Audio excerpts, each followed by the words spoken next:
Aujourd'hui, nous allons continuer notre étude des problèmes du mouvement charismatique.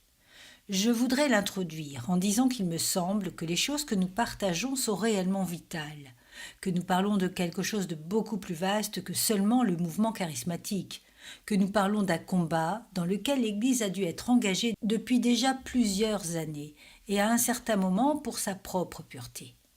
Je suis très interpellée, plein d'enthousiasme et très encouragée parce que c'est le message que le Seigneur a pour nous. Il y a des chrétiens dans toute l'Amérique et dans le monde qui s'inquiètent énormément à ce sujet. Et j'ai reçu des appels téléphoniques ces 2 dernières semaines de certains responsables évangéliques qui sont inquiets à propos de ce même problème que rencontre l'Église. Donc aujourd'hui, nous allons nous y plonger en continuant notre étude du mouvement charismatique et particulièrement du sujet de l'expérience. Le problème est l'expérience. Je désire que vous compreniez que ce n'est pas notre approche habituelle, celle où nous étudions verset par verset, mais que c'est ma préférée et que c'est votre préférée. Mais par la conduite des anciens et de mon propre cœur, j'ai la profonde conviction que c'est ce que Dieu veut que nous fassions pour l'instant, de manière à comprendre où nous devons mettre l'accent, et ce pourquoi nous devons tenir ferme et affirmer en ce moment où Satan veut que l'Église se déchire et perde son témoignage. Donc c'est une question vitale, et c'est comme mobiliser les troupes pour la bataille, de manière que vous soyez avec nous en esprit et que vous réfléchissiez à ce que je vous dis aujourd'hui. Ce n'est pas la manière typique d'aborder l'enseignement biblique. Cela se présentera plutôt comme une sorte d'apologétique ou un discours de défense, mais j'espère que vous comprendrez cette fois qu'il s'agit de ce qui est le plus nécessaire, et c'est là où l'Esprit de Dieu nous a conduits. Pour commencer, je voudrais que vous preniez votre Bible et que vous regardiez à 2 Pierre chapitre 1. Et je vais utiliser ce texte comme point de départ pour illustrer le sujet, puis j'en parlerai plus en détail. Dans 2 Pierre chapitre 1, l'apôtre Pierre écrit à des croyants et l'accent principal qu'il met sur la majorité de ce qu'il a dit dans 1 Pierre et 2 Pierre est sur le retour de Jésus-Christ. Dans un cantique chanté par la chorale ce matin, il est dit « Ce qui est merveilleux, c'est que le Christ va revenir pour moi ». Christ revient, et c'était le sujet d'une partie importante de la prédication de Pierre, que Christ reviendrait, que le Christ viendrait, et il voulait que les gens le croient réellement. Il voulait que les gens soient convaincus que c'était vrai, que ce n'était pas qu'une sorte de lubie ou un conte de fées quelconque, ni une sorte de fable, mais que Christ reviendrait. Donc, il insiste fortement là-dessus au chapitre 1, verset 16. Notez-le. En effet, ce n'est pas en suivant des fables habilement conçues que nous vous avons fait connaître la puissante venue de notre Seigneur Jésus-Christ, mais c'est après avoir vu sa majesté de nos propres yeux. Autrement dit, et Pierre dit, « Voyez, lorsque j'ai proclamé la venue de Christ, ce n'est pas une fable, ce n'est pas une invention futée. Écoutez, j'ai été un témoin oculaire de la majesté de son retour. » Et vous pourriez dire, « Attends une minute, Pierre, comment au monde cela serait-il possible ? Tu vis bien loin dans le passé et il n'est pas encore revenu. » Comment pourrais-tu avoir été un témoin oculaire de la gloire de sa seconde venue, de la majesté de son retour ? Continuez la lecture au verset 17. Oui, il a reçu de Dieu le Père honneur et gloire, quand la gloire magnifique lui a fait entendre une voix qui disait « Celui-ci est mon Fils bien-aimé, qui a toute mon affection. » Donc Pierre dit « C'est là que j'ai eu un aperçu de la gloire du retour. » C'est parce que le Père a dit « Celui-ci est mon Fils bien-aimé qui a toute mon affection. » Alors quand a-t-il dit cela à Pierre ? Verset 18 « Cette voix, nous l'avons même entendue venir du ciel lorsque nous étions avec lui sur la sainte montagne. » Maintenant vous direz « Quand était-ce, Pierre ? » Vous souvenez-vous dans Matthieu chapitre 16 et Matthieu chapitre 17 comment Jésus avait pris ses disciples, Jacques, Jean et Pierre, qu'ils étaient montés sur une montagne et que là Jésus fut transfiguré devant eux. Vous vous souvenez de cela ?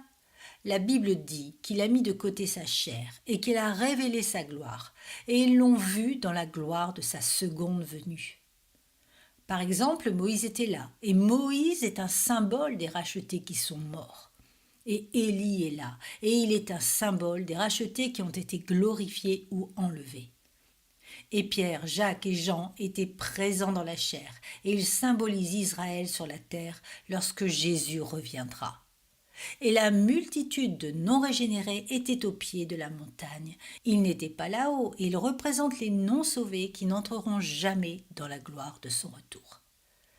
Donc, nous avons là tout le tableau. Toute la scène est là, et Jésus donnait à Pierre un aperçu de la gloire de son retour.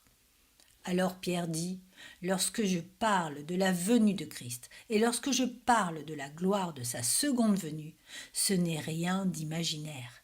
J'ai vu cette gloire du retour. » Vous direz, mais Pierre, John MacArthur dit que l'on ne devrait pas baser sa théologie sur l'expérience.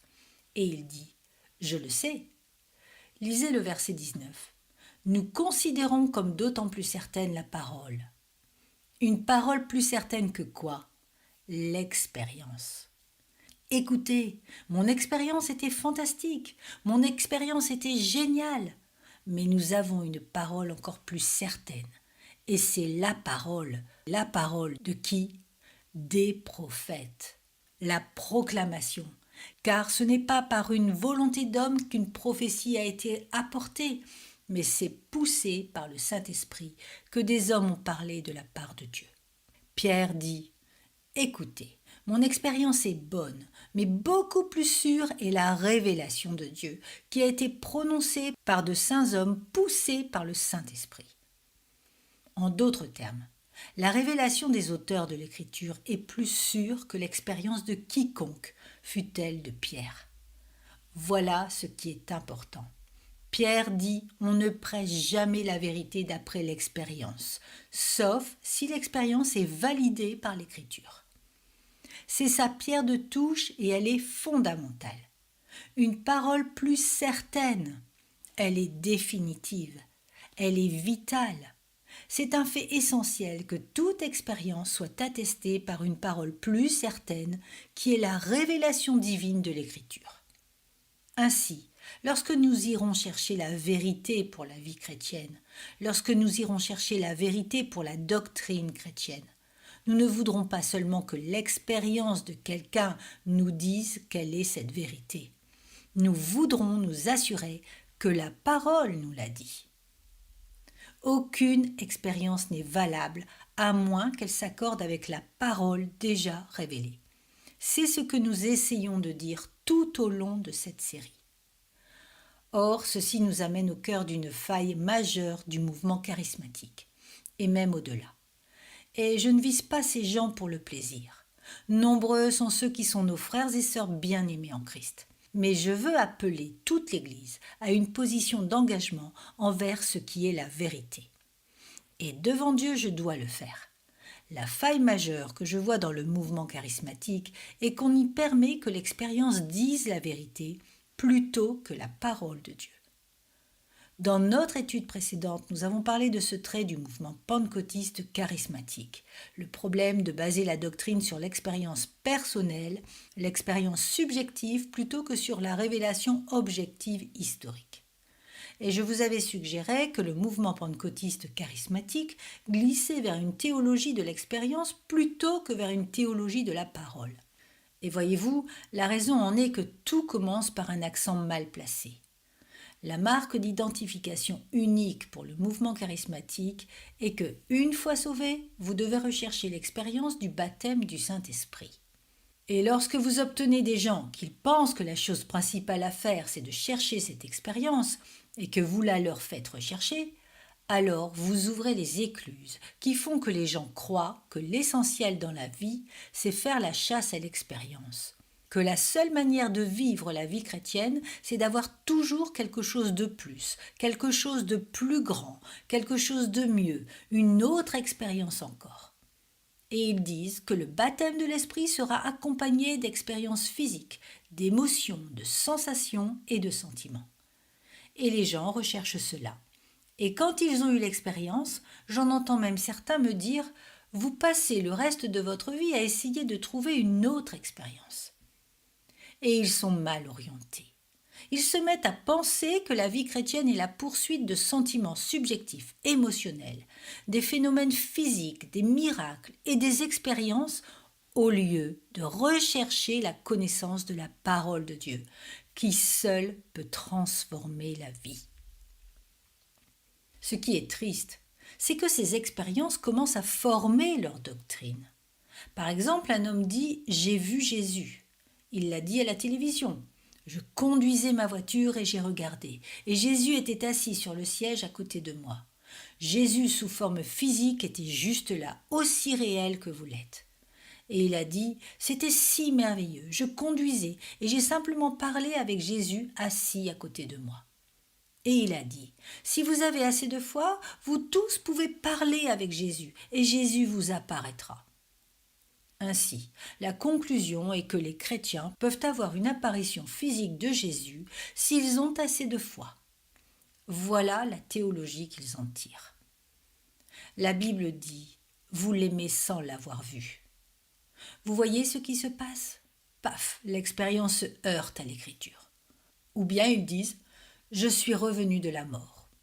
On en a plusieurs qui disent « Je suis mort, je suis allé au ciel et j'ai tout vérifié au ciel ». Nous en avons parlé. Et je suis revenu. Et si vous avez assez de foi, si vous tombez malade, peu importe à quel point vous êtes malade, même si vous mourrez, si vous croyez réellement à la puissance de guérison de Dieu, il vous rétablira. Alors les chrétiens peuvent ressusciter des morts. Et la Bible dit, il est donné à l'homme de mourir une fois. Vous voyez ? Donc ce qui arrive, c'est que de nouveau, l'écriture s'oppose à l'expérience. Mais voyez-vous, si vous faites de l'expérience le critère, ensuite vous prendrez l'écriture.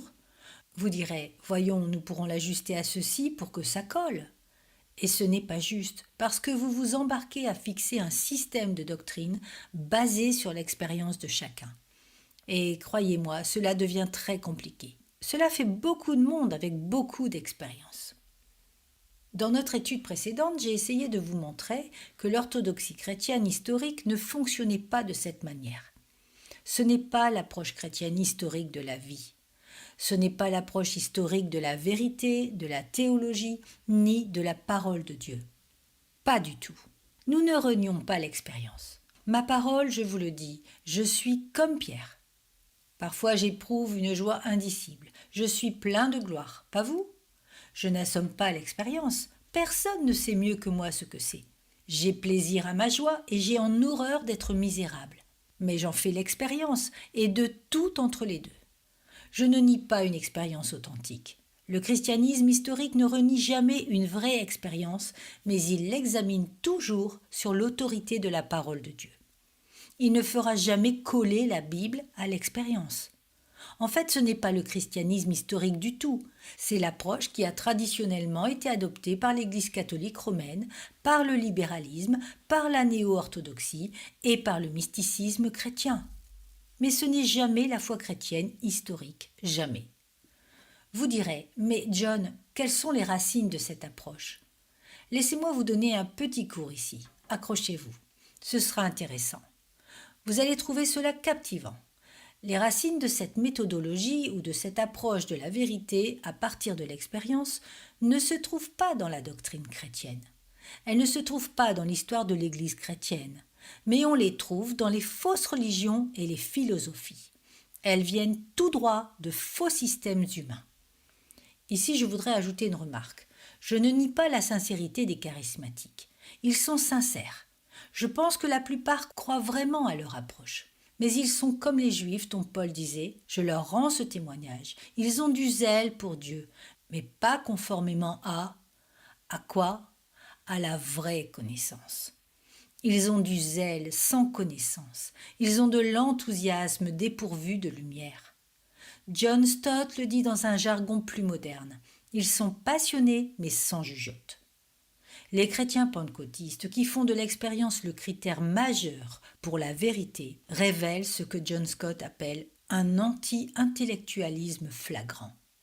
Ils approchent la vie chrétienne sans leur esprit, sans leur pensée, sans utiliser réellement leur intelligence.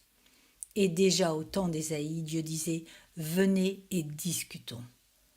Toute la révélation de Dieu est prêchée pour un homme qui pense, qui la recevra et en discutera. Certains de ces charismatiques ont même dit que Dieu donnait délibérément des manières inintelligibles pour s'exprimer, pour contourner et ainsi humilier leur intellect orgueilleux. Mais la vérité glorieuse est que Dieu s'est révélé dans une révélation rationnelle qui exige que l'homme réfléchisse, qui demande que l'homme raisonne, qui exige que l'homme comprenne la vérité objective historique. La foi chrétienne a toujours été fondée sur un esprit clair, qui va vers la parole révélée, pas à partir d'une expérience émotionnelle, une fantaisie prétendument la vérité de Dieu. Le pasteur décédé, Dr Rufus Jones, a dit « Chaque fois que je vais à l'église, j'ai envie de dévisser ma tête et de la placer sous mon siège, parce que je n'ai jamais rien à utiliser de ce qui est plus haut que le bouton de mon col. » Fin de citation.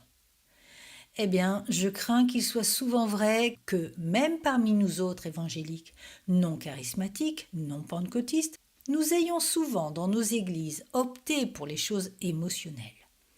Comment l'Église a-t-elle pu entrer dans cette mentalité émotionnelle expérimentale ? Harry Blamires, qui a écrit un livre appelé L'Esprit chrétien, dit ceci. L'esprit chrétien s'est laissé emporter par le courant séculier avec une faiblesse et un manque de réactivité sans précédent dans l'histoire chrétienne. Il est difficile de trouver les mots adéquats pour décrire la perte totale du sens moral intellectuel dans l'Église du XXe siècle. On ne peut pas le décrire sans recourir à un langage qui paraîtra hystérique et mélodramatique. En tant qu'être pensant, le chrétien moderne est tombé dans la sécularisation. Fin de citation. Malheureusement, il a raison. Il a raison. Nous avons enfoncé notre intellect dans le sol, comme l'autruche proverbiale. Et nous ne faisons qu'essayer de nous émotionner et de fixer la vérité de Dieu d'après nos sentiments et notre expérience. Écoutez, la vie chrétienne ne s'édifie pas sur l'émotion. Elle se bâtit sur l'esprit qui acquiert la compréhension de la vérité de Dieu. Laissez-moi illustrer. N'essayez pas de me suivre, mais notez-en quelques-unes si vous voulez. Éphésiens chapitre 1 verset 17. Ici nous avons la prière de Paul pour vous en tant que chrétiens. Voici ce qu'il dit. Je prie que le Dieu de notre Seigneur Jésus-Christ, le Père de gloire, vous donne un esprit de sagesse et de révélation qui vous le fasse connaître. Je prie qu'il illumine les yeux de votre cœur pour que vous sachiez. Avez-vous entendu ? Maintenant écoutez, car je vous répète certains de ces mots. Que vous ayez la sagesse, la révélation, la connaissance, l'éclaircissement, la compréhension, pour que vous sachiez. Voilà la prière de Paul pour le croyant. Au chapitre 3 d'Éphésiens, au verset 18, pour être capable de comprendre. Verset 19, de connaître. Voilà le plan de Dieu. Vous devez comprendre. Vous devez savoir ce qu'il a révélé comme fait historique et comme vérité. Dans Romains chapitre 12, Paul dit « Je vous exhorte donc, frères, par les compassions de Dieu, à offrir vos corps comme un sacrifice vivant, saint, agréable à Dieu, ce qui sera de votre part un culte raisonnable. Ne vous conformez pas au monde présent, mais soyez transformés par le renouvellement de... De quoi ? De l'intelligence, afin que vous discerniez quelle est la volonté de Dieu, ce qui est bon, agréable et parfait. Vous devez savoir. Et dans Éphésiens encore, au chapitre 4, verset 23, il dit « Vous laissez renouveler par l'Esprit dans votre intelligence ». Et en Colossiens chapitre 3 verset 10, vous avez revêtu l'homme nouveau qui se renouvelle pour parvenir à la vraie connaissance. Et dans Philippiens chapitre 4 verset 8, que tout ce qui est vrai, tout ce qui est honorable, tout ce qui est digne de louange, soit quoi ? Soit l'objet de vos pensées. Toute la révélation de Dieu s'adresse à la compréhension. Et évidemment, il y a une condition morale pour que cette compréhension ait lieu, c'est que nous connaissions Dieu et que nous connaissions Christ. Mais nous devons utiliser notre intelligence pour comprendre ce que Dieu a déjà montré comme vérité, ne pas laisser nos émotions courir, ni essayer de découvrir des fables et des expériences pour en extraire artificiellement la vérité. Sinon, nous arriverons à des conclusions qui seront fausses. James Orr, dans son livre « La perspective chrétienne de Dieu et du monde », dit ceci. S'il existe une religion au monde qui met en avant la fonction d'enseignement, on peut certainement dire que c'est la religion de Jésus-Christ. On a fréquemment noté que dans les religions païennes, l'élément doctrinal est minimal. Le principal dans ce cas est l'exécution d'un rite. Mais c'est là précisément que le christianisme se distingue des autres religions. Il contient de la doctrine. Il vient vers les hommes avec un enseignement précis, positif. Il proclame être la vérité. Il fonde la religion sur la connaissance, bien que ce soit une connaissance que l'on ne peut atteindre que sous des conditions morales. Une religion séparée d'une pensée sérieuse et élevée a toujours eu tendance, tout au long de l'histoire de l'Église, à s'affaiblir et à devenir malsaine. Fin de citation. Cette approche-là n'est pas historique. Dans le christianisme, celui du courant principal de la grande foi chrétienne, nous n'avons jamais essayé de déterminer une théologie par l'expérience des gens. Et pourtant, dans le mouvement charismatique, nous avons tous ces gens qui ont toutes ces expériences et qui tirent comme conclusion sur ce qui est vrai et ce qui ne l'est pas de leurs expériences, plutôt qu'en étudiant systématiquement la parole de Dieu. Vous direz, comment cela a-t-il pénétré dans l'Église, John ? Comment est-ce arrivé ? Plusieurs facteurs y ont contribué. Je vais vous en mentionner 3. Si vous avez votre tête dévissée posée sur votre siège, ressortez-la maintenant. Je vais vous donner ces 3 facteurs. Les 3 philosophies de notre monde qui ont constitué le terreau dans lequel quelque chose comme la théologie expérimentale sont l'existentialisme, l'humanisme et le paganisme, pas le christianisme. Que je prenne le premier, l'existentialisme. Vous direz, l'existentialisme, qu'est-ce que c'est ? On dirait une sorte d'omelette, mais ce n'en est pas. L'existentialisme n'est pas une omelette, c'est la définition d'un point de vue théologique ou une perspective philosophique. Que je vous explique ce que cela signifie. Très simplement, existentiel, du mot existence, veut dire que la seule chose qui existe, c'est vous, mon vieux. C'est tout. Prenez ce que vous pouvez et partez. Vous ne passez qu'une fois dans la vie. Prenez la meilleure partie, c'est tout. Mangez, buvez et réjouissez-vous. Demain, nous mourrons. Vivez à fond, mon ami.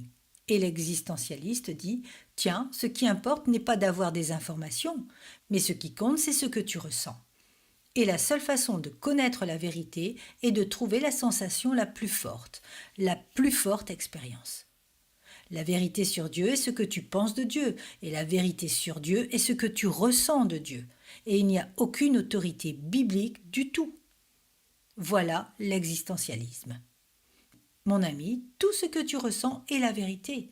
Tout ce que tu veux, tout ce qui te branche, c'est ça. Or, vous voyez cela dans notre société, n'est-ce pas ? Ce genre de philosophie haute et élevée s'est glissé jusque dans notre publicité.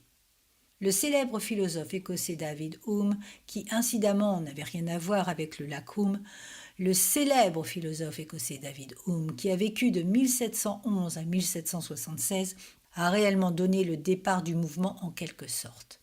Cet homme disait que la raison doit être critiquée parce que vous ne pouvez jamais connaître la vérité par la raison. La seule façon de trouver la vérité, c'est faire l'expérience ultime. Or, c'est un homme frustré, voyez-vous. Je veux dire qu'il a passé une grande partie de sa vie à chercher la vérité par sa propre pensée. Et il n'y est pas arrivé. Alors il a passé par-dessus sa pensée en disant « Vivez-la simplement ». Et l'existentialisme est né. Et Hume a eu une profonde influence sur les générations suivantes. Il a eu un impact sur un homme dont vous vous souvenez peut-être, Aldous Huxley. Huxley a vécu jusqu'en 1963. Et Huxley a dit « Écoutez, je suis d'accord avec Hume. L'expérience est tout ce qui compte. Mais attention, je vais vous dire comment avoir l'expérience, et c'est au moyen des drogues. Ainsi, Huxley, en 1894, a commencé lorsqu'il est né, et peu après, au début des années 1900, a plaidé en faveur des drogues. Et vous savez quel est l'héritage de Huxley de nos jours, n'est-ce pas? Mais vous voyez, tout cela fait partie de la philosophie de la vie du moment présent. Cherche l'expérience, mon pote. Et si les drogues exacerbent tes sensations et te donnent une expérience plus forte, c'est génial. En fait, Huxley avait fait promettre à sa femme de lui donner du LSD à l'approche de sa mort, pour qu'il puisse mourir dans un trip existentiel. Or, les drogues ont encore cours comme moyen de vivre l'expérience ultime. Et même l'occultisme est basé là-dessus. Les gens qui pratiquent l'occultisme et cette vie après la mort et toutes ces choses bizarres essaient de sortir du monde rationnel et d'avoir des expériences surnaturelles, n'est-ce pas?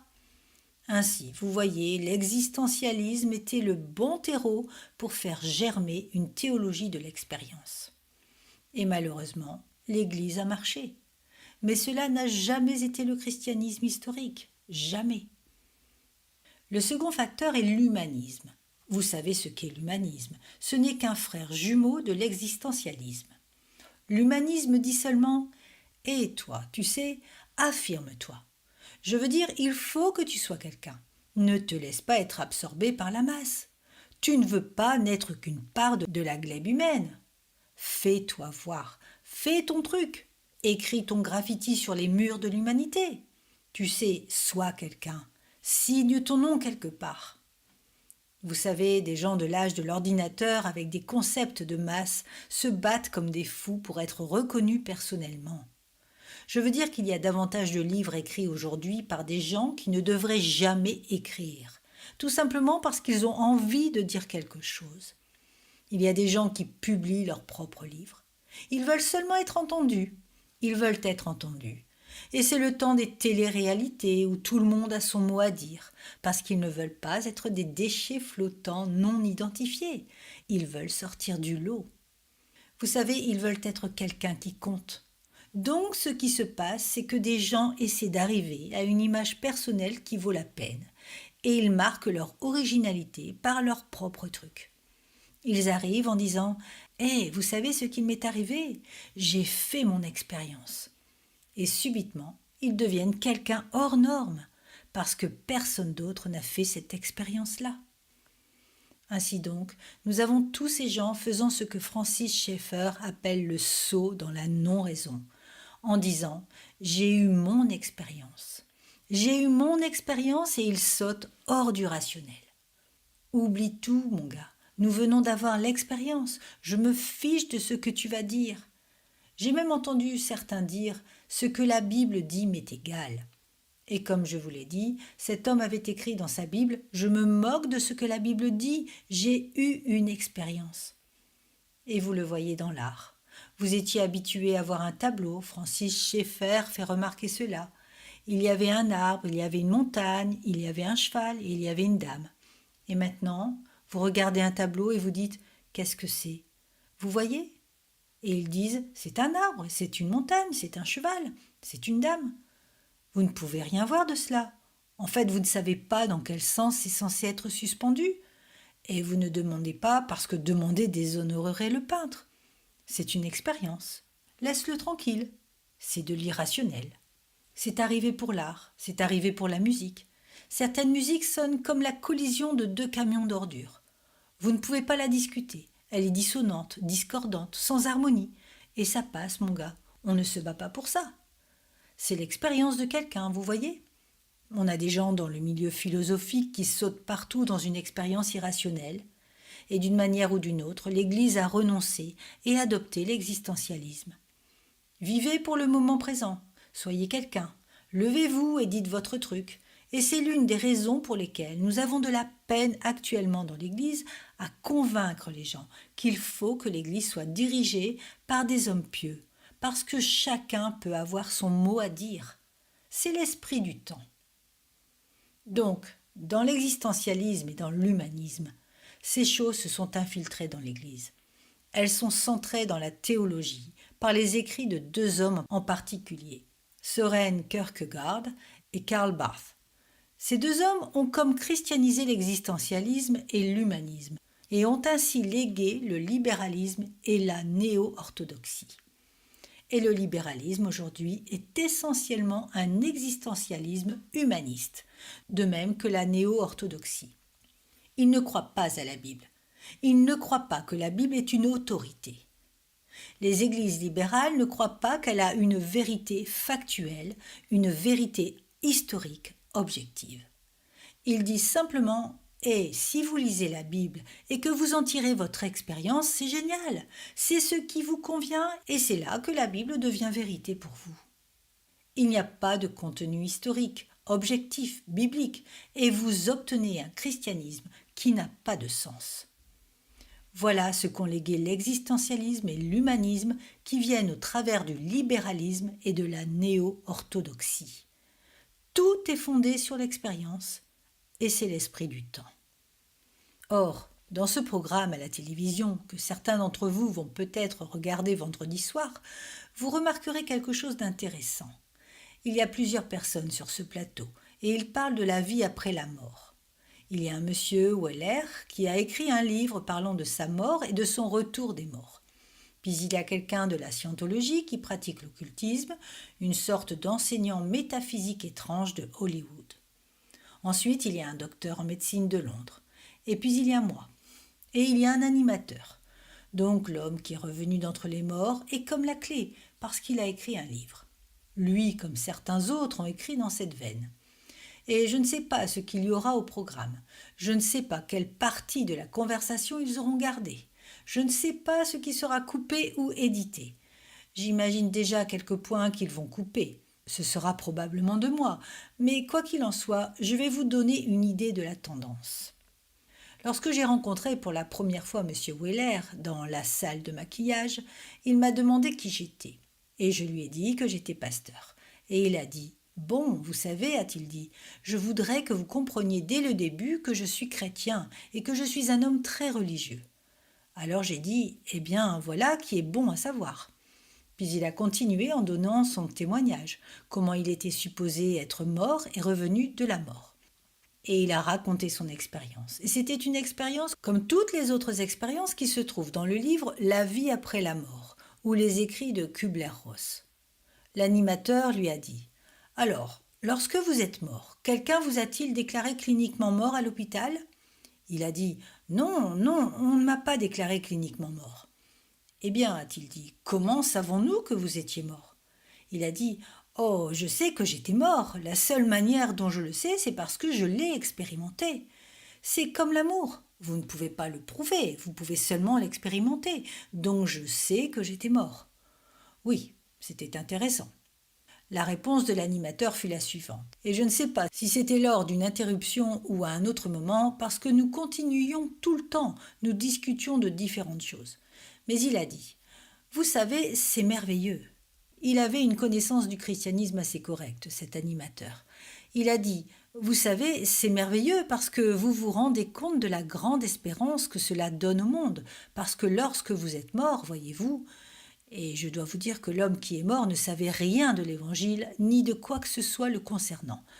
Donc son idée du christianisme était la vue libérale. Il n'avait vraiment aucune autorité biblique. Mais il a dit « Vous savez, avez-vous conscience que du fait que vous êtes mort, que toutes ces personnes sont mortes, que dans chaque cas, elles ont eu une bonne expérience avec des sentiments chaleureux, la paix, l'amour, qu'elles ont vu une grande lumière, et que cet homme dit dans le livre qu'il a rencontré l'image du Christ, et que cette forme de Christ était si chaleureuse et magnifique, et que quelqu'un avait mentionné quelque chose à propos du péché, et la forme de Christ avait seulement ri et dit « Oh, nous ne nous soucions pas de cette sorte de choses ici, c'est sans importance. » Il n'y avait pas de jugement. Tout était bonheur et lumière, et tout était merveilleux et magnifique. Et l'homme dit « Vous rendez-vous compte de la grande espérance que vous venez de nous donner à tous ? Parce que maintenant, nous n'avons pas besoin de craindre quoi que ce soit de cette grande menace chrétienne du jugement. Parce que vous autres êtes allés là-bas et êtes revenus, et vous savez ce qu'il y a là-haut. Vous voyez ? Peu importe ce qui est dit ici. Vous voyez, tout est dans l'expérience. Bon, le médecin ensuite a répondu et a tout démonté d'un point de vue médical. Il a dit, pour commencer, 1% de la population américaine est paranoïaque. Donc, dit-il, je pense que toute cette hystérie à propos de tous ces gens qui reviennent de la mort peut s'expliquer par ceci. Si un homme pensait avoir vu une soucoupe volante verte, qu'il appelait le journal, racontait son histoire et que c'était dans le journal le lendemain, ils auraient une centaine d'autres appels de gens qui auraient vu la même soucoupe volante verte, même s'il n'y en avait pas eu. Parce que c'est ainsi que fonctionne la suggestion. Et certaines personnes n'ont pas la constitution psychologique qui leur permet d'agir autrement que de penser qu'ils l'ont vu. Il a dit aussi, il ne s'agit que d'une tendance actuelle. Et il s'agit de vendre des livres, vous savez. Il proposait aussi que le fait que tous ces gens traversaient toujours un tunnel sombre et voyaient cette forme blanche ne suggérait pas nécessairement qu'elle était là, mais plutôt que c'est ce qui arrive lors de la mise en route du système nerveux lorsque le corps subit un traumatisme qui est proche de la mort. Et j'ai suggéré que l'on pouvait probablement obtenir le même effet en frappant un type à l'arrière de la tête avec une batte de baseball. Et le docteur acquiesça et continua en disant aussi que la plus profonde angoisse humaine vient de la mort, et il n'est que naturel que les gens cherchent à imaginer que la vie après la mort est une expérience heureuse et positive. Et une fois que quelqu'un fait cette proposition, il y aura des masses et des masses de gens qui monteront dans ce train-là. Et j'ai suggéré au médecin qu'il avait raison dans ce qu'il avait dit jusque-là, mais qu'il n'était pas allé assez loin. Et que ce qu'il manquait là où il s'est arrêté était ceci, que tout cela était un complot satanique pour convaincre les gens qu'ils n'ont pas besoin de croire l'évangile de Jésus-Christ et qu'il anesthésie toute la société contre les conséquences du péché. Et le président m'a dit, vous savez, si vous avez raison, c'est la réponse à tout le sujet. Et j'ai dit, j'ai raison. Et c'est le cas. Maintenant, vous voyez ce qui arrive ? Vous avez un type qui n'attend que le moment de dire « n'est-ce pas une bonne nouvelle ?» Et tout est basé sur le fait que le type a eu une expérience. Or, vous voyez le danger là-dedans ? Satan raffolerait de voir chacun se hâter de tirer sa théologie de l'expérience. Voyez-vous pourquoi ? Parce qu'il peut si facilement imiter l'expérience. Mais il y a une chose que Satan ne peut pas imiter, c'est la Bible. C'est ici que nous devons tenir, les amis. Nous ne pouvons céder à l'esprit du temps. L'attitude d'une théologie expérimentale que vous voyez dans le mouvement charismatique n'est pas l'héritage du christianisme historique. C'est l'héritage de l'existentialisme et de l'humanisme. Clark Pinnock dit, et je cite, « Le simple fait qu'un événement psychologique ait eu lieu dans un cerveau ne peut pas établir la véracité de l'Évangile. Le sensationnel religieux en lui-même ne peut prouver que lui-même. » Et il continue en disant « La raison pour laquelle certains théologiens recommandent l'utilisation de drogues pour accentuer la perception religieuse est évidente. Chaque fois que la charrue de l'existentiel est mise avant les bœufs historiques, la théologie devient une synthèse de superstitions humaines. Et mettre du LSD dans le vin de communion est fair play. » Fin de citation. Pourquoi pas, après tout ? Si tout n'est qu'expérience, ayons réellement quelques expériences. Fréquemment, dans les rencontres charismatiques, il y a une émotion exacerbée, des gens excités, rendus extatiques par la musique ou des rythmes, ou quelque autre moyen utilisé pour produire une expérience comparable à la drogue et générer des sensations et de l'émotion. Puis certaines choses se produisent dans leur esprit, et ils en tirent des conclusions théologiques qui sont inappropriées, parce qu'elles ne correspondent pas à l'écriture. Et on est devenu la proie du sécularisme du temps, l'humanisme et l'existentialisme. Et vous savez quoi, mes amis ? Chaque fois que cela arrive, la doctrine biblique s'estompe à l'arrière-plan. C'est vrai, et c'est pour cela que les charismatiques peuvent s'entendre avec tous ceux de l'aile extrême du catholicisme romain jusqu'à l'autre extrême du protestantisme, les ultras, et tout le monde entre deux, parce que la doctrine n'est pas le problème, vous voyez. L'autorité de la parole de Dieu n'est pas le problème. C'est l'expérience, Et c'est pour cela que vous entendez certains de ces charismatiques dire « Vous savez, depuis que j'ai eu ces expériences merveilleuses, je prie Marie avec plus de dévotion. » Est-ce le Saint-Esprit qui a produit cela ? Le Saint-Esprit désire-t-il que nous ayons une dévotion plus profonde envers Marie ? Eh bien, vous voyez, la doctrine n'est pas le problème. La parole de Dieu cesse de diriger dans l'Église et l'expérience devient reine et l'émotion est princesse.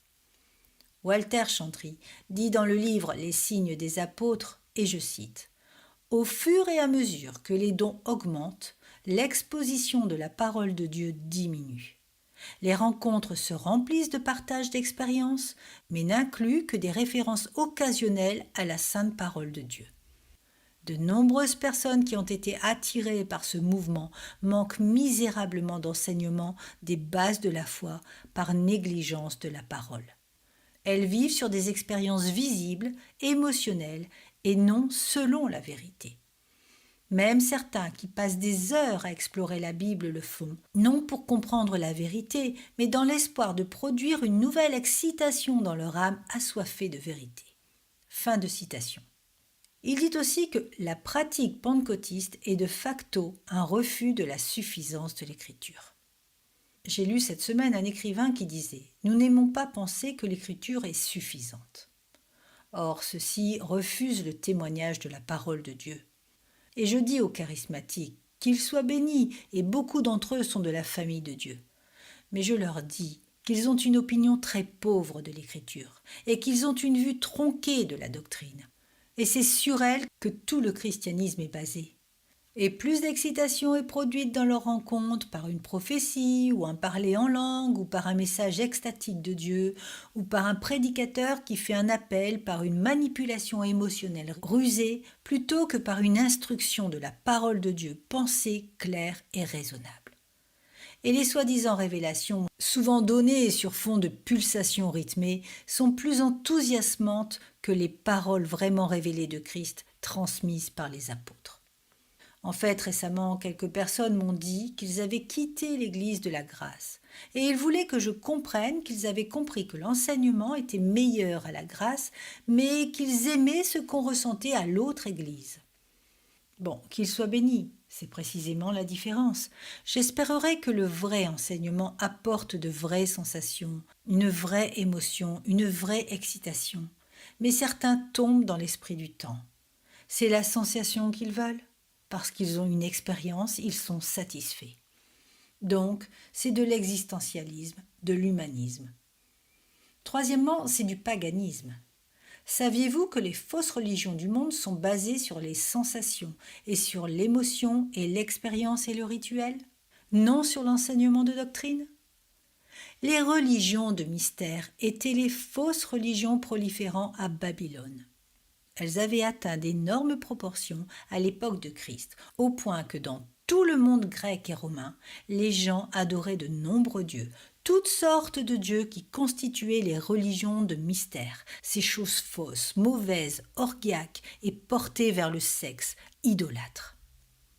Et quelques-uns des historiens qui ont écrit sur ces religions mystères nous ont dit qu'il était surprenant que ceux qui s'y adonnaient avaient la paix, la joie, le bonheur des expériences, se sentaient satisfaits et avaient des extases.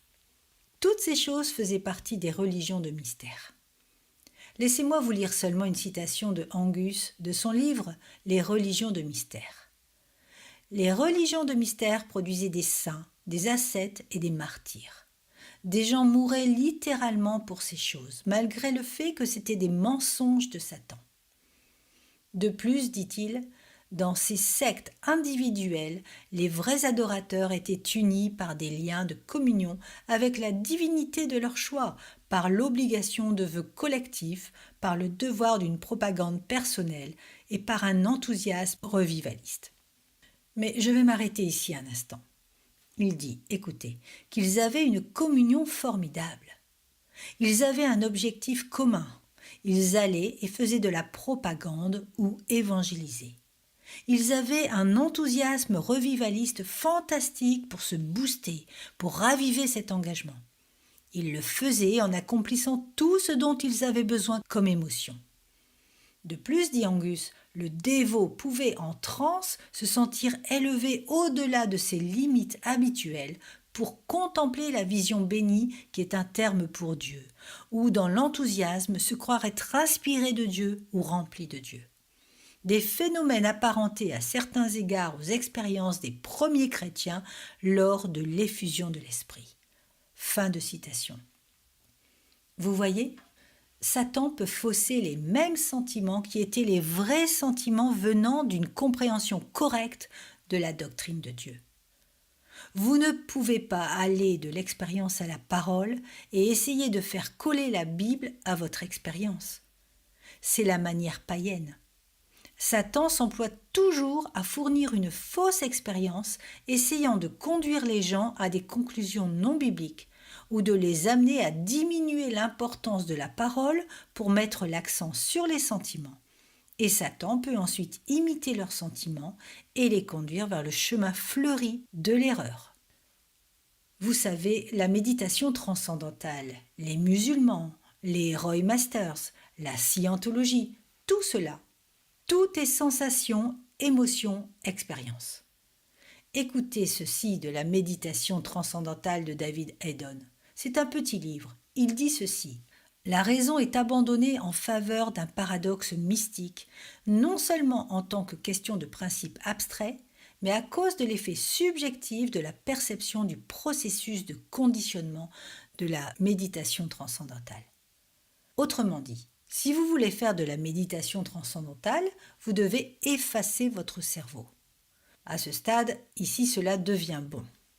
L'intrusion de la méditation dans la pensée logique est absolue, dans le sens que la raison est rejetée à l'avantage de l'expérience mystique comme moyen de discerner la vérité ultime. Avez-vous compris cela ? En d'autres termes, la méditation transcendantale dit « Vous arrivez à la vérité ultime grâce à l'expérience ». Mettez de côté votre pensée et malheureusement, c'est l'héritage du paganisme et il a trouvé comment entrer dans le christianisme. Nous sommes devenus victimes de l'esprit du temps. L'esprit du temps est l'existentialisme, l'humanisme, le paganisme. Comparez ceci avec les paroles de Jésus. Jésus a dit « Père, sanctifie-les par ta vérité ». Puis il a dit « Ta parole est la vérité ». Vous voyez, c'est ça. Je ne sais pas pour vous, mais je ne cherche pas une expérience.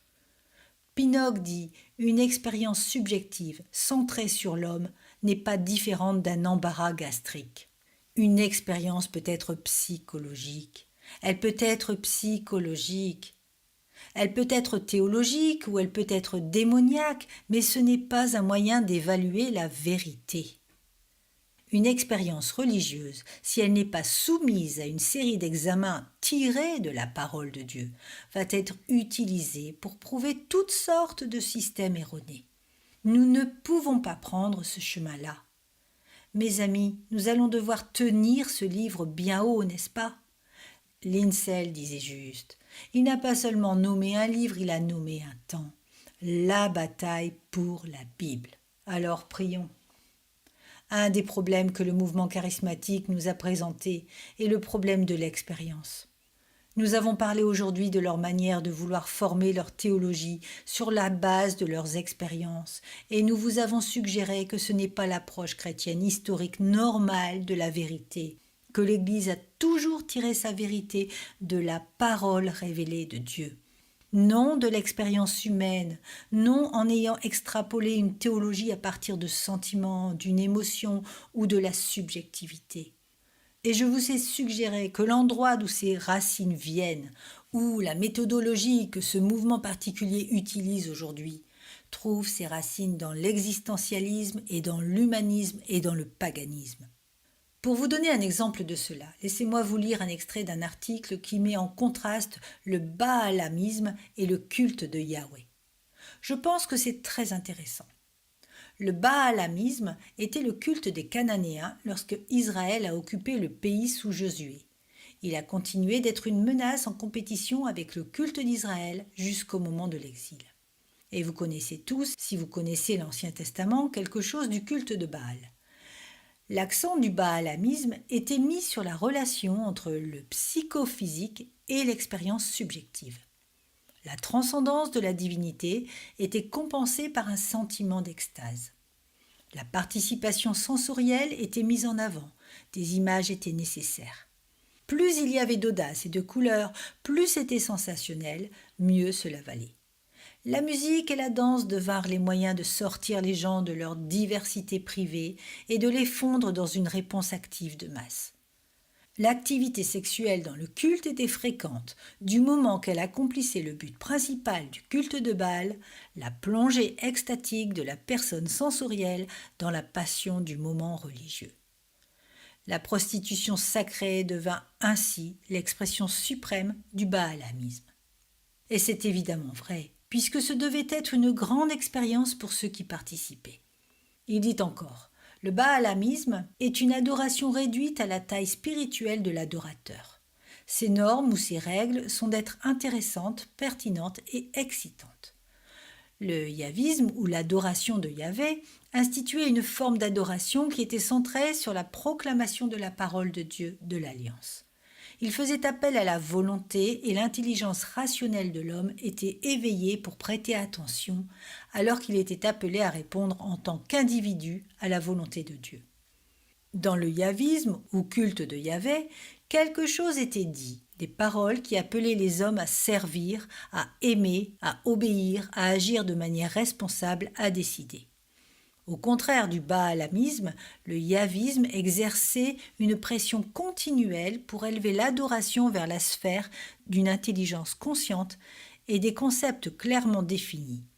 Israël, dans sa maturité, avait une adoration dominée par la parole prophétique de Dieu. Rien n'était fait uniquement dans un but d'expérience sensorielle. La différence entre l'adoration de Baal et l'adoration de Yahvé est une distinction entre l'approche de la volonté de Dieu de l'Alliance qui pouvait être comprise et connue et obéie, et la force de vie aveugle de la nature qui ne pouvait qu'être sentie. De nos jours, nous avons un néo-baalamisme, dit cet auteur. Et les phrases sont « ayons une expérience d'adoration » ou « je n'en reçois rien ». La phrase « ayons une expérience d'adoration » est le substitut récent pour l'ancien « adorons Dieu ». La différence est entre l'entretien de quelque chose qui fait sens pour un individu et l'action en réponse à ce qui fait sens pour Dieu. Dans une expérience d'adoration, une personne voit quelque chose qui excite son intérêt et essaie de mettre autour un emballage religieux. La subjectivité est encouragée. Le baalamisme est une adoration réduite à l'émotionnel et aux spécifications spirituelles de l'adorateur. C'est un peu ce que nous voyons de nos jours, n'est-ce pas ? Je pense qu'il a raison. Il dit au temps de l'Ancien Testament, un lieu où nous savons que l'expérience de l'adoration était encouragée, était dans le baalamisme. Israël et l'Église chrétienne insistaient sur le fait que l'adoration était la proclamation de la volonté de Dieu et sur la réponse humaine à cette proclamation. L'adoration était le fait de faire attention à cette révélation et l'engagement à lui obéir. Fin de citation. Or, j'ai pris quelques minutes pour vous lire cela parce que je voulais que vous compreniez que ce que j'ai dit aujourd'hui est vrai. Les racines de la méthodologie utilisée dans le mouvement charismatique pour établir une théologie expérimentale sont dans l'existentialisme, l'humanisme et le paganisme qui remontent aussi loin que le culte de Baal. C'est exactement ainsi qu'ils abordaient l'adoration. C'est exactement la manière pour laquelle ils abordaient leur système religieux. Au lieu de recevoir des données valables de la Bible et de décider sur cette base-là, ils voulaient décider sur la base d'un sentiment et d'une expérience, et la foi est le mot qu'ils utilisent. Ils disent « oui, nous avons la foi », et leur absence de raison ou leur saut dans l'expérimental est foi. Et la foi n'est plus quelque chose basé sur la vérité de la parole, mais elle est devenue une sorte de baguette magique existentielle. Mais si vous revenez à la Bible, par exemple, et que vous étudiez Abraham, il est dit qu'Abraham était réellement le père des croyants, qu'Abraham était celui qui a commencé d'approcher Dieu par la foi, réellement en termes d'engagement national. Il était le père d'une nation de gens fidèles. Et nous, en tant qu'Église, nous sommes la descendance d'Abraham, dans le sens que nous aussi sommes des gens ayant foi en Dieu. Mais la foi d'Abraham n'était pas une baguette magique, et ce n'était pas une expérience mystique. La foi d'Abraham était fondée dans la parole de Dieu. Lorsque Dieu vint vers Abraham en disant « Il se passera ceci et ce sera ainsi et encore comme cela », Abraham a cru Dieu. Ça, c'était de la foi. Abraham, le père des croyants, a agi sur des promesses divines spécifiques. Prenez par exemple une autre illustration du Nouveau Testament, l'apôtre Paul. Sur la route de Damas, Paul a eu une stupéfiante expérience. Cela ne fait aucun doute. Il a entendu une voix du ciel. Il a vu une lumière du ciel qui était brillante à quel point qu'elle l'a aveuglé. Ananias a eu une vision du ciel. Donc vous avez une vision et une lumière aveuglante, et une voix du ciel et des phénomènes physiques. Paul a été jeté par terre. Mais lorsque Paul est allé prêcher, lorsque Paul est allé déclarer la vérité à propos de Jésus-Christ, ce n'était pas son expérience qui était au cœur de sa prédication. Il n'a jamais appuyé son raisonnement sur son expérience. Au chapitre 9 des Actes, nous avons l'expérience de Paul, l'événement étonnant de la route de Damas. Mais ce n'était que le commencement, parce que lorsqu'il se mit à prêcher, immédiatement après cela, le verset 20 dit « Il prêcha Christ ». Et qu'a-t-il dit ? « Écoutez, je sais que Christ est celui qu'il prétendait être parce que je l'ai vu sur la route de Damas. Et ceci est arrivé, et cela est arrivé, et encore cela. » Non, ce n'est pas ça. Verset 22. Cependant, Saul se fortifiait de plus en plus. Et il confondait, ou prouvait l'erreur, ou réfutait, ou gagnait un argument contre les Juifs qui habitaient à Damas, en démontrant que Jésus est le Messie. Vous voyez ? Autrement dit, il ne suffisait pas de raconter l'expérience. Quelque part entre l'expérience du chapitre 9 et la prédication du chapitre 9, Paul a fait ses devoirs dans la parole de Dieu et il était capable de prouver que Jésus était le Messie. Plus tard, au chapitre 17 du livre des Actes au verset 2, Paul entra dans la synagogue conformément à son habitude.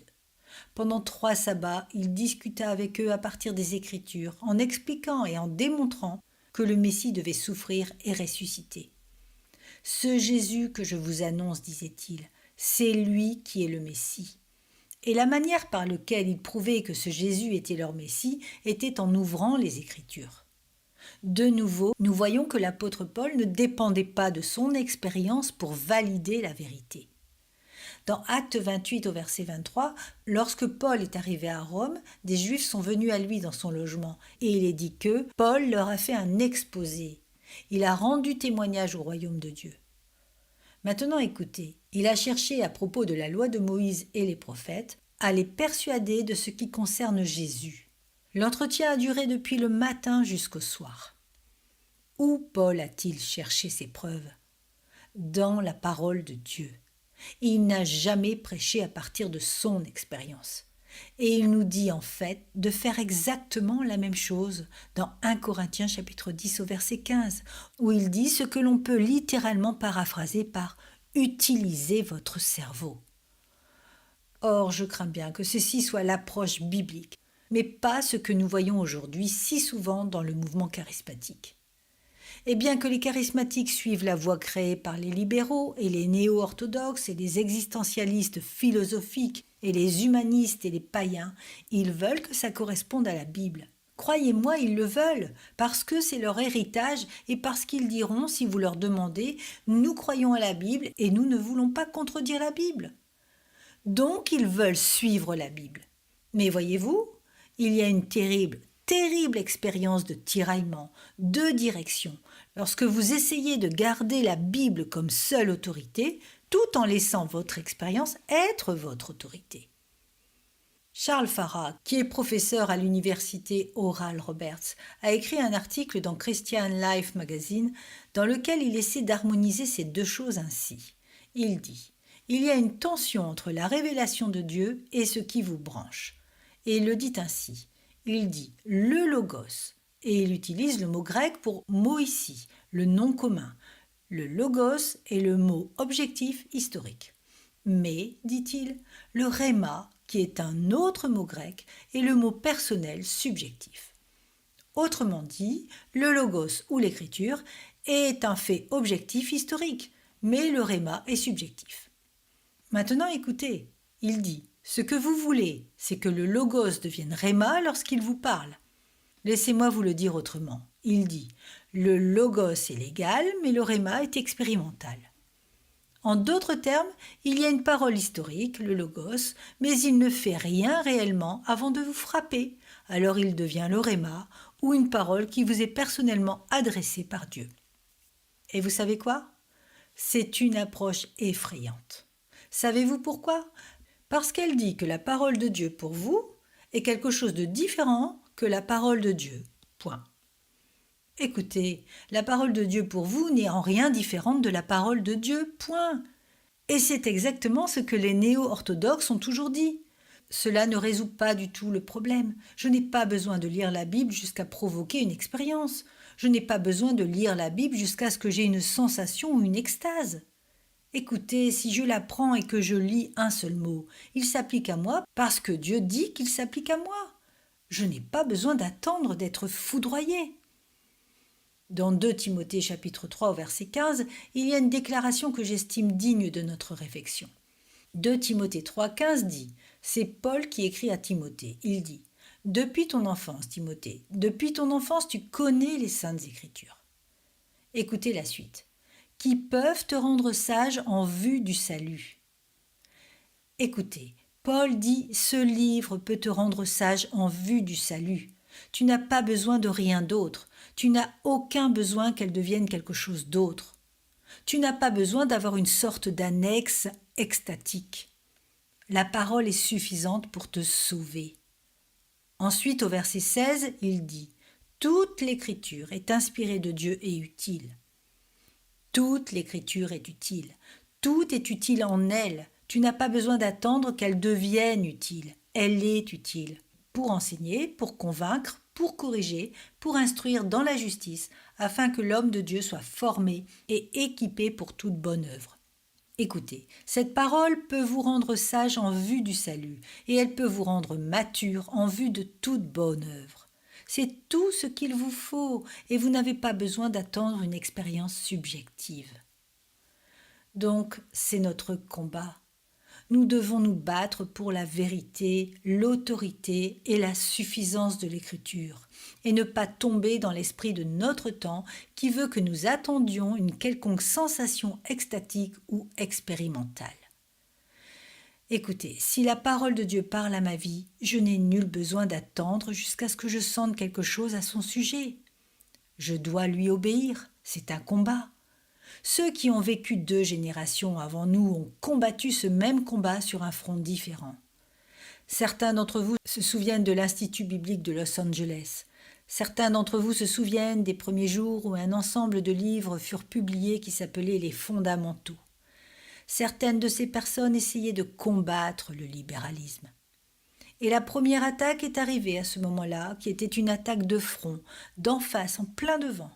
Ils sont arrivés par la porte d'entrée et ont fait exploser l'authenticité de la Bible. Et vous savez qui ils étaient ? C'étaient les libéraux théologiques. Ils sont carrément entrés dans l'Église et ils se sont mis à couper et à hacher l'authenticité de la Bible. Et c'était dirigé contre ceux qui mettaient l'accent sur l'intellect. Ils sont entrés dans les instituts et ils ont attaqué les théologiens et ils sont allés vers les dirigeants des dénominations et ils sont allés dans toutes les écoles de ces dénominations et comme résultat, nous avons vu les dénominations s'écrouler, n'est-ce pas ? Eh bien, vous savez, nous sommes encore dans le même combat. Nous combattons encore contre le libéralisme. Mais une seconde attaque est venue contre la Bible et elle ne vient pas par la porte principale. Elle entre par la porte de derrière. Elle n'est pas aussi visible, elle est très subtile. Elle arrive par la porte de derrière et attaque l'autorité et la suffisance des Écritures. Je crains que les charismatiques dirigent cette attaque, et elle est dirigée contre les personnes qui mettent l'accent sur l'expérience, et elle arrive même par l'évangélisme, et ils minent l'autorité de la Bible en essayant de mettre l'expérience à la place de l'autorité, en attaquant insidieusement la valeur de la Bible. Donc nous essayons de combattre sur le front, et nous essayons de combattre à l'arrière en même temps. Tous les deux suivent l'esprit du temps qui est d'attaquer l'autorité de la révélation de Dieu. Écoutez, l'écriture est suffisante et l'écriture exige que toute expérience soit éprouvée par elle. Aucune doctrine ne peut être établie hors de la parole révélée. Vous entendez des gens dire « Bon, mais la parole n'est que la parole, et l'esprit, l'expérience spirituelle est ce que nous recherchons. » Voulez-vous savoir une chose ? Dans la Bible, la parole et l'esprit sont synonymes. Jean 6, 63, ne cherchez pas, je vais seulement vous le dire. Jean 6, 63, c'est l'esprit qui fait vivre. C'est l'esprit qui fait vivre. Et les gens disent, oh oui, bien sûr, nous devons avoir l'esprit, l'expérience spirituelle. La chair ne sert de rien. Mais ensuite, écoutez ce que Jésus dit. Les paroles que je vous dis sont esprit et vie. Vous voyez ? Jésus n'a jamais vu de séparation entre l'esprit, l'expérience spirituelle et les paroles qu'il a prononcées. Elles suffisent. Dans Jean, chapitre 4, verset 24, Jésus dit « Il faut que ceux qui l'adorent en esprit et en quoi ? En vérité. » Vous ne pouvez adorer Dieu dans une expérience qui transgresse la vérité de Dieu. Maintenant, laissez-moi vous montrer 1 Samuel, chapitre 15. J'ai partagé ceci avec vous il y a longtemps au sujet de Saül, mais je voudrais le souligner parce que c'est une histoire si fascinante. 1 Samuel chapitre 15. Voilà un homme qui a essayé d'adorer Dieu en esprit, mais pas en vérité. Et nous voyons ce qui est arrivé. Au verset 3. « Va maintenant, dit le Seigneur à Saül, roi d'Israël. Va frapper les Amalécites, vouer à la destruction tout ce qui leur appartient. Tu ne les épargneras pas et tu feras mourir hommes et femmes, enfants et bébés, bœufs et brebis, chameaux et ânes. Efface complètement toute cette influence impie, païenne et corrompue. » Saül porta des coups à Amalek depuis Havila jusqu'à Shur, qui fait face à l'Égypte. Il a simplement balayé toute la nation. Mais verset 8, il captura Agag, roi d'Amalek, vivant, et il voua à la destruction tout le peuple en le passant au fil de l'épée. La raison pour laquelle il prit le roi était un acte d'orgueil. Il voulait montrer clairement à ce roi qu'il était le vainqueur. Mais Dieu avait dit de tout détruire. Mais Saül et le peuple épargnèrent Agag. Et écoutez, ainsi que les meilleures brebis, les meilleurs bœufs, les meilleures bêtes de la seconde portée, les agneaux gras et tout ce qu'il y avait de bon. Ils ne voulurent pas le vouer à la destruction. En revanche, ils exterminèrent tout ce qui était sans valeur et chétif. Ils n'ont détruit que ce qu'ils ne voulaient pas. Ils gardèrent ce qu'ils voulaient. Ils ont désobéi à Dieu. Or, voyez ce qui arriva. L'Éternel adressa la parole à Samuel. « Je regrette d'avoir établi Saül pour roi, car il se détourne de moi et n'accomplit pas mes paroles. » Samuel fut irrité et il cria à l'Éternel toute la nuit. Vous savez ce que le Seigneur a fait ? Il a retiré le trône de la famille de Saül. Samuel se rendit vers Saül, verset 13, et Saül lui dit « Sois béni de l'Éternel, j'ai accompli la parole de l'Éternel », ce qui est un gros mensonge. Et Samuel dit « Qu'est-ce donc que ce bêlement de brebis qui parvient à mes oreilles et ce mugissement de bœufs que j'entends ?» Et Saül répondit « Ils les ont amenés de chez les Amalécites parce que le peuple a épargné les meilleures brebis et les meilleurs bœufs afin de les offrir en sacrifice à l'Éternel ton Dieu. Tu vois, je voulais seulement adorer Dieu. C'est seulement ma manière d'adorer Dieu. » Au verset 17, Samuel dit « Alors que tu étais petit à tes propres yeux, n'es-tu pas devenu le chef des tribus d'Israël? Et l'Éternel ne t'a-t-il pas désigné par onction pour que tu sois roi sur Israël? L'Éternel t'avait envoyé en disant « Va vouer à la destruction ces pécheurs que sont les Amalécites. Tu leur feras la guerre jusqu'à ce que tu les aies exterminés. Pourquoi n'as-tu pas écouté l'Éternel? Pourquoi t'es-tu jeté sur le butin et as-tu fait ce qu'il désapprouve ?» Saül répondit à Samuel « J'ai écouté l'Éternel et j'ai suivi la voie où il m'envoyait. » Puis au verset 21, mais le peuple a pris sur le butin. Il veut ensuite blâmer le peuple. D'abord il dit qu'il allait adorer Dieu, mais regardez au verset 22. Samuel dit, l'Éternel trouve-t-il autant de plaisir dans les holocaustes et les sacrifices que dans l'obéissance à sa voix ? Non, l'obéissance vaut mieux que les sacrifices, et l'écoute attentive vaut mieux que la graisse des béliers. Oui, la révolte est aussi coupable que la divination, et la résistance au Seigneur est aussi fautive que le recours au téraphim. Puisque tu as rejeté la parole de l'Éternel, il te rejette lui aussi comme roi. Écoutez, vous ne pouvez jamais adorer Dieu selon vos propres conditions. Vous devez l'adorer en esprit et en quoi ? En vérité. Et ceux qui disent « Eh bien, c'est ma manière à moi d'adorer, c'est mon expérience. Oui, je recherche mes propres sensations. » Ils violent une vérité biblique fondamentale. Je voudrais vous montrer un autre exemple très rapidement. Dans 2 Samuel chapitre 6, on apporte l'arche. Le verset 3 dit « Ils mirent ce coffre de Dieu sur un char neuf ». Sautons au verset 5. David et toute la communauté d'Israël jouaient devant l'Éternel de toutes sortes d'instruments en bois, de cyprès, de la harpe, du luth, du tambourin, du sistre et des cymbales. Donc les voilà qui amènent l'arche. Or Dieu avait prescrit une règle à propos de l'arche, et cette règle était 1. Que l'arche devait être transportée comment ? Pas sur un char, mais sur les épaules des Lévites, avec des barres. Et Dieu avait une autre règle pour l'arche, c'était que personne ne la touche en aucune circonstance. Lorsqu'ils furent arrivés à l'aire de battage de Nacon, Uza tendit la main vers l'arche de Dieu et la retint, parce que les bœufs la faisaient pencher. Ce cher Uza, ce devait être un type sympa, il avançait. Peut-être qu'il faisait partie du comité de transport. Et vous savez, l'arche de Dieu est très importante pour Uza, parce que c'est un objet si sacré. Les bœufs ont heurté une bosse, et oups, cette arche commence à tomber. Et Uza tend la main, et c'était là un acte d'adoration. Quelle action honorable! Pourquoi Dieu, ce qui symbolise Dieu, devrait-il tomber dans la poussière et la saleté de la route? Alors il l'arrête de sa main, et la Bible dit au verset 7, « La colère de l'Éternel s'enflamma contre lui, et Dieu le frappa sur place à cause de sa faute. Uza mourut là, près de l'arche de Dieu. » Mais attends une minute, où est le problème? C'était de sa part une action d'adoration. On n'adore pas Dieu en violant les normes de Dieu, vous voyez. Il n'y a qu'une manière d'adorer Dieu, c'est en esprit et en vérité.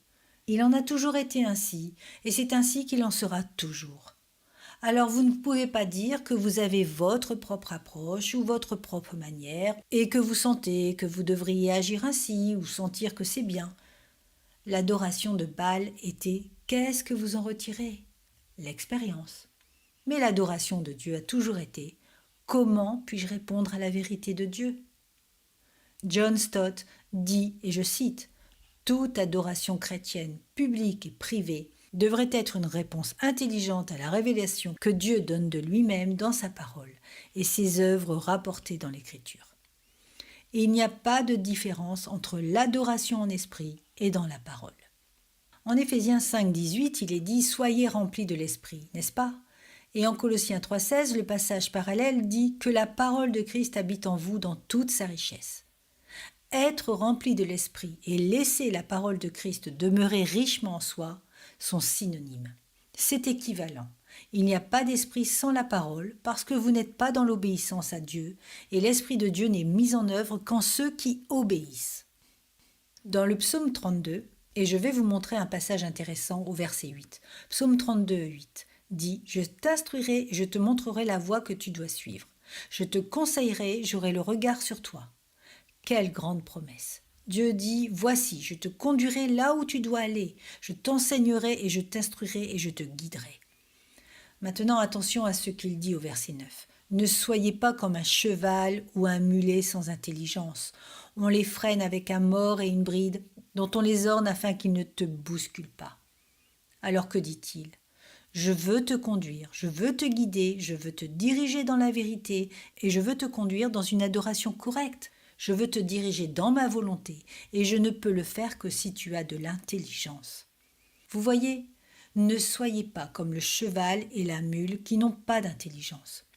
Alors comment Dieu nous dirige-t-il ? Par notre intelligence, par notre raison. Et c'est son plan, c'est son dessein, et c'est pour cela que Paul disait à Timothée de veiller à la doctrine.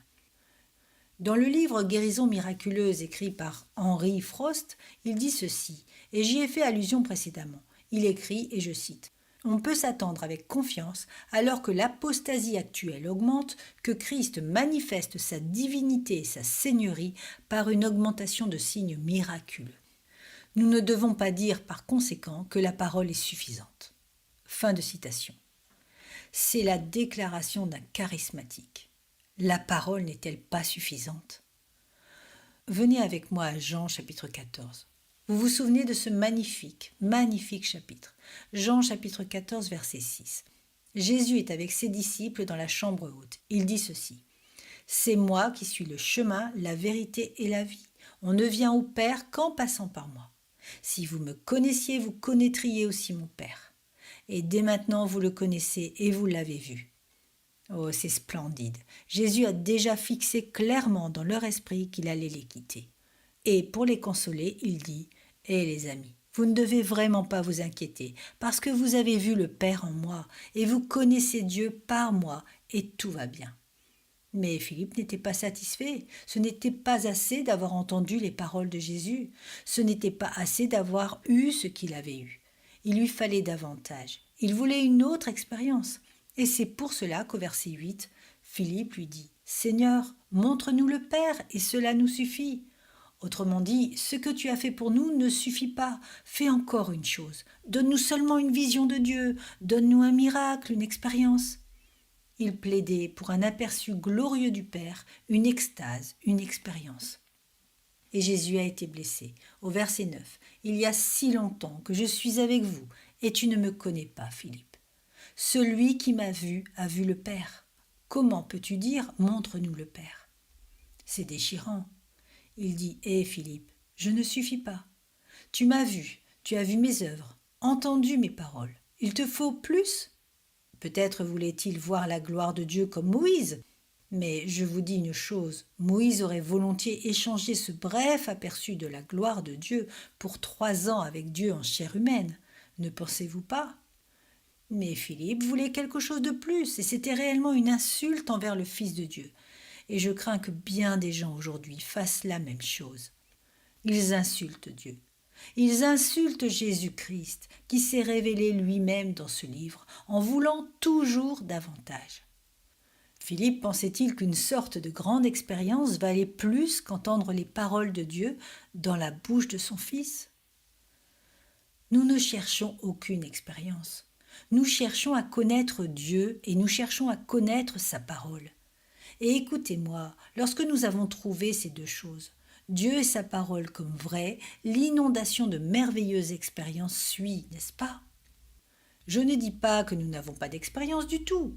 Écoutez, sur le chemin d'Emmaüs se trouvaient 2 disciples isolés dans Luc 24, le cœur brisé. Je pense qu'ils pleuraient, et tout à coup, en marchant sur la route d'Emmaüs, pleurant parce que leur Messie était mort, leur Sauveur parti, Jésus marche à leur côté. Ils ne l'ont pas reconnu.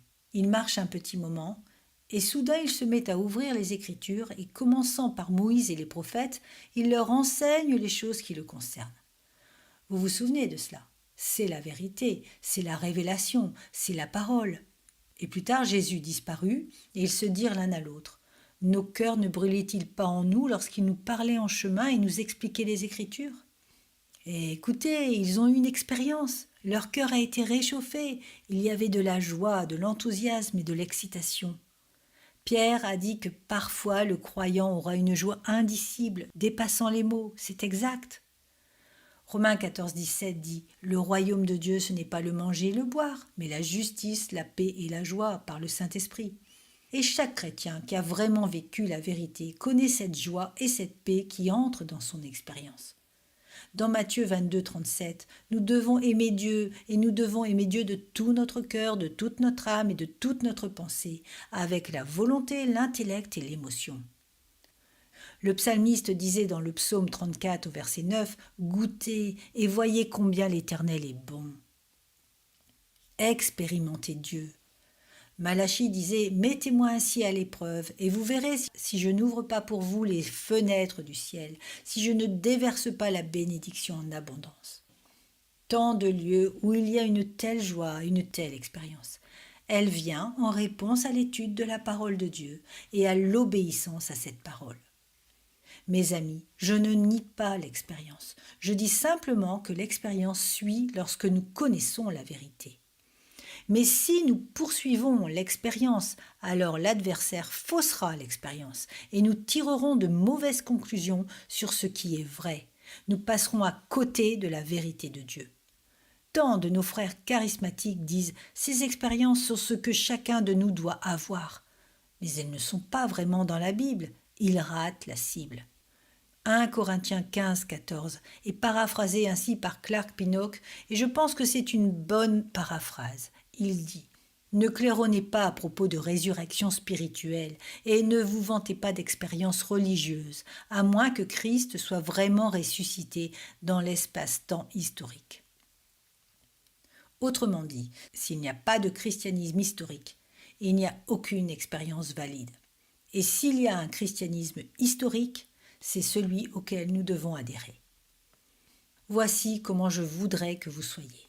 Regardez à Acte 17, ce sera ma conclusion. Verset 10, Acte 17. Aussitôt les frères firent partir de nuit Paul et Silas pour Bérée. Dès leur arrivée, ils entrèrent dans la synagogue des Juifs. Ils ont dû fuir de Thessalonique parce qu'on cherchait à les tuer. Donc les frères font filer Paul et Silas de Thessalonique et ils se hâtent vers Bérée. Ces derniers avaient des sentiments plus nobles que ceux de Thessalonique. Ils accueillirent la parole. Attention, c'est si bien. Ces gens sont des Juifs, alors non chrétiens. Ils reçurent la parole avec. Avec quoi? Beaucoup d'empressement. Et ils examinaient. À quelle fréquence? Chaque jour. Quoi? Les Écritures pour voir si ce qu'on leur disait était exact. Beaucoup d'entre eux. Quoi? Crurent donc. Oh là, c'est génial, je vous le dis. C'est le genre de gens que vous voudriez être, n'est-ce pas? Écoutez, Dieu ne s'attend pas à ce que vous cherchiez ce qui n'est pas écrit dans la Bible. Tout ce que vous avez à faire, c'est de vous consacrer à examiner les Écritures quotidiennement pour voir si ces choses sont exactes. Je peux vous le promettre parce que c'est vrai comme la parole de Dieu le dit et le redit. Si vous vous en nourrissez, vous expérimenterez la plus grande joie et une bénédiction inimaginable et elles seront enracinées et fondées dans la vérité divine. Cher Père, nous te remercions pour ta parole. Merci pour la famille de notre communauté à grâce. Cela nous dépasse tellement que tu fasses ceci ici, édifier une famille. Je te remercie pour tous ceux qui sont ici aujourd'hui, qui en sont à différents stades de maturité dans leur vie. Père, pour toute cette famille, je ne prie qu'une prière. Fais de nous des gens aussi nobles que ces Béréens qui examinaient l'Écriture pour voir si les choses étaient exactes. Et aide-nous à nous attacher à nos convictions avec amour et tendresse, pour instruire les autres avec douceur, non en débattant. Et fais de nous un peuple qui tiendra ferme dans cette partie de la vallée et dans le monde entier, comme une lumière dont on peut dire « ils sont un peuple du livre ». Que nous soyons obéissants et que nous t'adorions en esprit et en vérité, sachant que les paroles que tu prononces sont esprit et elles sont vie. Vivre vraiment, c'est écouter tes paroles. C'est donc notre prière, c'est notre engagement. Et tout le peuple de Dieu dit Amen.